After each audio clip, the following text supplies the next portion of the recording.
Thomas Soto. Le vrai faux de l'info de la matinale avec Jean-Philippe Ballas. Bonjour Jean-Philippe. Bonjour Thomas. Ce matin, terrorisme et salafisme. Avec Manuel Valls, le Premier ministre, invité du grand rendez-vous hier matin sur Europe 1, au micro de Jean-Pierre Elkabbach. Il y a entre 10 000 et 15 000 salafistes. Il faut expliquer ce qu'est le salafisme. L'antichambre du terrorisme. C'est une vision extrêmement conservatrice de l'islam. Mais je reprends en effet votre formule. C'est souvent l'antichambre de la radicalisation. Entre 10 et 15 000 salafistes en France, souvent l'antichambre de la radicalisation. Voilà ce que dit Manuel Valls. C'est vrai ou c'est faux, Jean-Philippe ?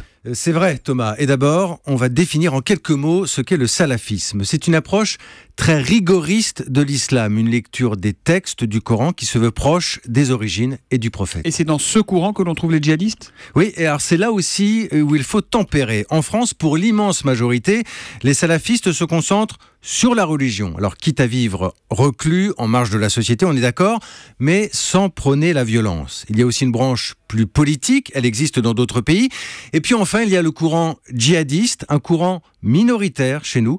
Cela signifie que tous les salafistes ne sont pas des terroristes en puissance, loin s'en faut. Mais ceux qui basculent dans la violence, ils ont un profil particulier, j'imagine. Alors, ce qui est intéressant, justement, c'est que quand on interroge les spécialistes, Thomas, ils vous disent que la religion joue finalement un rôle assez secondaire dans le passage à l'acte. Ils vous décrivent plutôt des individus qui veulent se venger, qui se sentent rejetés, mais on est là davantage dans la tendance psychopathe et adepte de la théorie du complot. Et que répondre à ceux qui réclament donc la fermeture des mosquées salafistes en France ? Alors, surtout pas. Ça, c'est ce que nous disent les policiers, les enquêteurs. C'est une question de pragmatisme, disent-ils, parce qu'on compte une centaine de mosquées salafistes en France. Elles sont identifiées et plus simples à surveiller, évidemment, que des lieux de rendez-vous clandestins.